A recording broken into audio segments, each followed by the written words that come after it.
ជំរាបសួរបងប្អូនទាំងអស់គ្នាយើងរីករាយសប្បាយដែលយើងបានចុះទៅជួយក្មេងៗម្ដងទៀតនៅក្នុងសាលាបឋមសិក្សាពរតសេកក្នុងខេត្តបាត់ដំបងនេះជាសកម្មភាពមួយចំនួនដែលយើងបានធ្វើមួយផ្នែកយើងបានទិញសៀវភៅចំនួន820ក្បាលប៊ិច600ដើមចែកជូនដល់ក្មេងៗគ្រប់គ្នានៅក្នុងសាលារៀនមួយផ្នែកទៀតយើងបានទិញជាសៀវភៅរឿងរបស់ក្មេងលេងនិងក្រដាសរាមដើម្បីឲ្យពួកគាត់បានសរសេរនិងគូររូប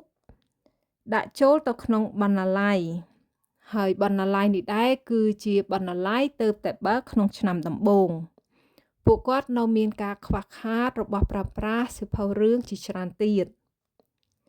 មួយផ្នែកធំយើងបានបញ្ជូនក្មេងទៅរៀនជាភាសាអង់គ្លេស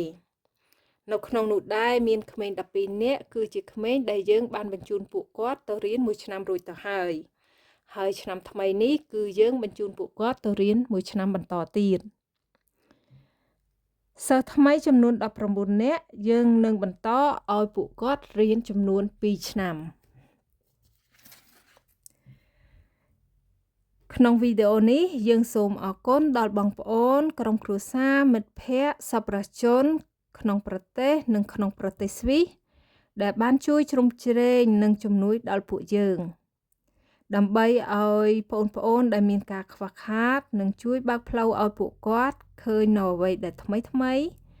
ឲ្យពួកគាត់អភិវឌ្ឍជីវិតកាន់តែប្រសើរឡើងជូនពរឲ្យបងប្អូនសប្បុរសជនជួបតែសេចក្តីសុខភាពល្អមានបំណងប្រាថ្នាអ្វីឲ្យបានសម្រេចដូចបំណងជាវីដេអូចុងក្រោយនេះគឺយើងបានថតសកម្មភាពមួយចំនួនដែលបងប្អូនសិក្សាភាសាអង់គ្លេសហើយពួកគាត់មានការផ្លាស់ប្ដូរជាច្រើនចូលរួមទស្សនាទាំងអស់គ្នាហើយជាចុងក្រោយនេះដែរគឺយើងសូមអរគុណដល់បងប្អូនទាំងអស់គ្នាសង្ឃឹមថាយើងនឹងបន្តការចែករំលែកសេចក្តីស្រឡាញ់បន្តទៀតហើយនឹងមានសកម្មភាពថ្មីបន្តទៀតដើម្បីឲ្យក្មេងៗជំនាន់ក្រោយមានការអភិវឌ្ឍថ្មីដើម្បីឲ្យពួកគាត់ឃើញពិភពលោកកាន់តែច្បាស់សង្ឃឹមថាសកម្មភាពក្រោយៗទៀតនឹងមានកើតឡើងក្នុងពេលឆាប់នេះជាចុងក្រោយសូមទស្សនាវីដេអូជាមួយក្មេងៗទាំងអស់គ្ន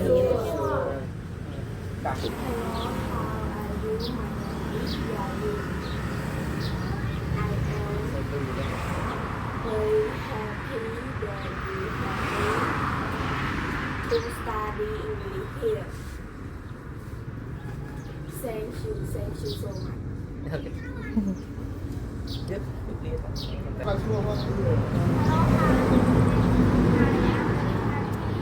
That you have me study English here. Thank you so much. Okay. How are you, my